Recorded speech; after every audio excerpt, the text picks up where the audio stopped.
Pernah nggak sih kalian merasa Liga Champions itu terlalu sempurna untuk jadi kebetulan? Ada sesuatu yang aneh dengan drawing Liga Champions musim ini.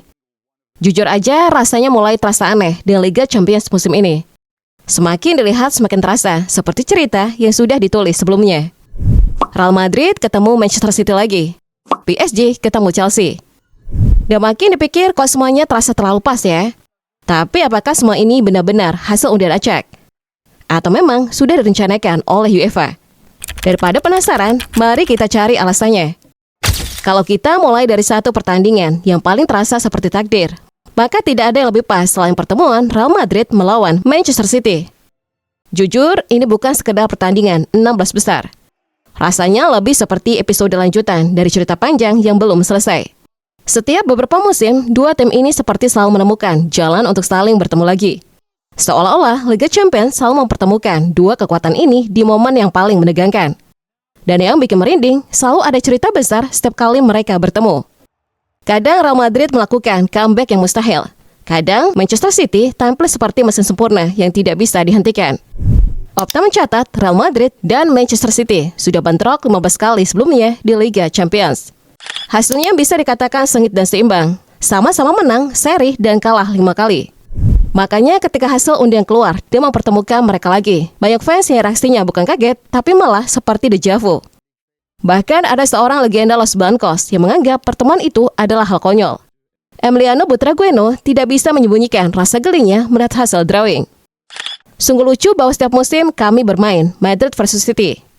Ini adalah 5 musim beruntun. Kami benar-benar tahu satu sama lain. Jika legenda Madrid menganggap hal pertemuan itu lucu, maka dari sisi berlawanan bersyukur. Pep Guardiola sebagai pelatih Manchester City justru tidak ada masalah. Justru dari situ, Pep akan mengetahui bagaimana kualitas klub yang ia latih. Klub kami belajar dan berkembang dengan bermain melawan tim-tim terbaik dalam sejarah kompetisi ini.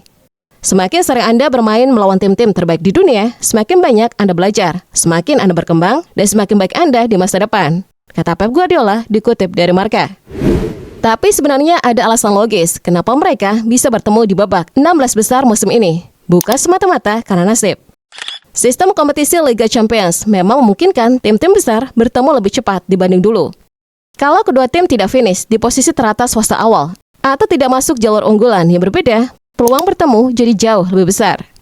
Undian dilakukan secara terbuka oleh UEFA dan secara aturan memang tidak ada yang melarang dua raksasa seperti Madrid dan City bertemu lebih awal. Terlepas dari itu, di sisi lain, UEFA sepertinya ingin melihat kembali pertarungan antara PSG versus Chelsea. Masih ingatkah kalian dengan laga mereka di FIFA Club World Cup kemarin? Mungkin 9 dari 10 orang akan mendukung PSG untuk keluar sebagai juara pada waktu itu. Tidak ada yang percaya bahwa Chelsea bisa menang dari PSG. Tapi itulah sepak bola, ekspektasi tak selalu berjalan dengan realita. Skor akhir 3-0, tanpa perlawanan Chelsea juara. Nah, di babak 16 besar Liga Champions musim ini, mereka akan bertemu lagi. Mungkin ceritanya akan sedikit berbeda.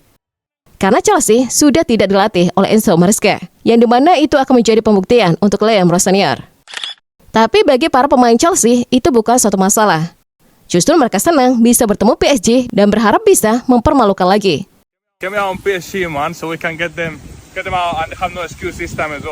Bagi Luis Enrique, match tersebut akan menjadi ajang balas dendam. Jika kami bertemu Chelsea, kami akan memiliki beberapa hal yang perlu dikerjakan. Itu adalah balas dendam, ujar Luis Enrique seperti dilansir dari Football London. Dan justru disitulah ceritanya menjadi menarik. PSG terlihat seperti tim yang sangat ingin menang. Chelsea terlihat seperti tim yang tidak takut kalah. Perbedaan mentalitas seperti ini sering menentukan pertandingan besar. PSG membawa beban, Chelsea membawa kebebasan. PSG harus membuktikan sesuatu. Chelsea hanya perlu bermain. Dan seringkali dalam sepak bola, tim yang bermain lebih bebas justru lebih berbahaya. Dan itulah cerita tentang kontroversi UEFA soal babak drawing 16 besar Champions League musim ini. Bagaimana menurut kalian? Siapakah yang akan lolos ke babak selanjutnya? Real Madrid atau City? Chelsea atau PSG? Tulis di kolom komentar.